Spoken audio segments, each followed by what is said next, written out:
thought I'd walk over here in the daytime. Granted, I mean, it's starting to get dark out, but just to kind of give you a better idea of what I was showing last night. I've already pulled some stalks out. As you can see the corn there now. It's basically all gone. Of course, there's an okra plant, and there's another okra plant.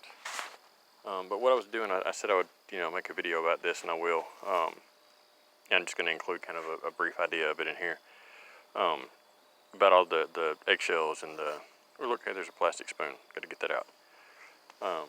But just probably looks unsightly, but it's that's how nature does it. Things fall on the ground, they decompose, they break down, and they turn back into stuff for other plants to use. But these logs,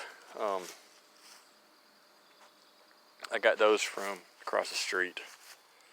Above my finger there, you can see a piece of a log hanging on a guide wire there from the electric pole. The electric company came down maybe late spring, early summer, and did quite a bit of cutting over there. And they left all these, logs. I mean, some oak, some pine, a whole lot of good stuff over there. I've still got several here. That's actually my worm or my mushroom compost wood over there, so that doesn't count. I got some over there, and there's still some that rolled down the hill that they didn't climb down there and get. And I'll go down there and get it when I need it. But I'm going to back this bed up to about right here. It's about another 9 feet. But I build up the borders with those logs, and then I won't do anything to the bed itself. I just keep piling, yard waste and kitchen scraps and anything else in there. Now that the bed's done, other than the corn up there at the end, I'm not going to worry about that. But I won't remove any of this grass. I'll take the cardboard. I've got more in the house. I'll take the cardboard. I'll lay it down over here really, really thick. It's actually what's known as a lasagna gardening, because you're building levels. You're building layers. So I'll lay the cardboard down on it, several layers thick, dampen it down a little bit if it doesn't get rained on, and then I'll just pile my compost in on top of that. Just load after load after load, and by the time spring comes back around, because most of my compost is already pretty close to being broke down. This is one of my piles. You can still make out what some of the material is in it. Compost is completely broken down once you can't make out what the original material was. But of course, the closer you get to the inside of the pile, the more broke down it's going to be. I do turn my piles, but this is just what's readily available right on the outside right now. So it's good, rich, great organic matter, and I'll fill that up with it. And so over the course of the winter, that it'll all break down that much more. I have worms coming up into it from the soil that's underneath it. They'll come up and break it down. Roly-polies, pill bugs, millipedes, and just the weather itself. Winter is a great destroyer or decomposer in and of itself. Like I've got all of these. I've got 5 huge maple trees, 3 in the front yard and 2 in the back. Beautiful because of the color and stuff, and like I said, they're huge.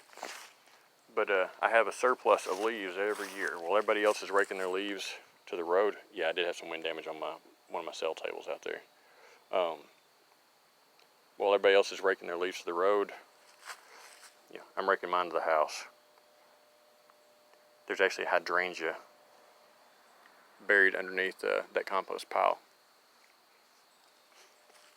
But no, so I'll rake all the leaves up to the house here. I might even get, some neighbors' leaves, because my yard will be so full. I mean, it's like you're walking through foot thick, deep leaves. But anyway, so winter.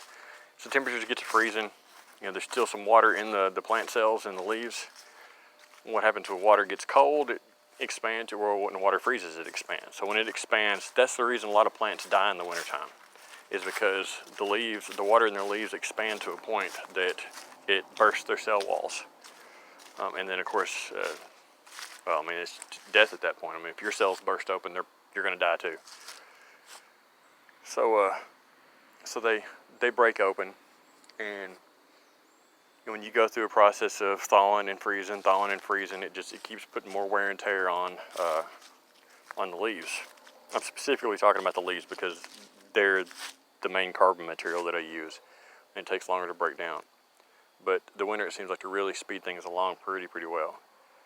So after, you know, a few months, they're not completely broken down, but they make, when I get ready to plant, I don't have to dig anything. I just scoop some stuff back with my hand, just like I was doing here, you know, in the compost pile. Take it, you know, plant something in it, pack it back around it, we're good to go. And then the new leaves, or the leaves that, the fresh leaves that have just fallen this year, that are on top, that have started to break down, they'll stay there and continue to break down, and they'll act more like as a mulch. You know, they'll help to shield the soil from the sun, and, you know, help hold more moisture in, keep the soil nice and fluffy and aerated, and just overall give me good healthy plants, and hopefully more food than I can eat. So anyways, that's it. So just a quick walkthrough. Anybody needs a Dodge Ram grill? Got one for sale, 20 bucks. All right, y'all take it easy.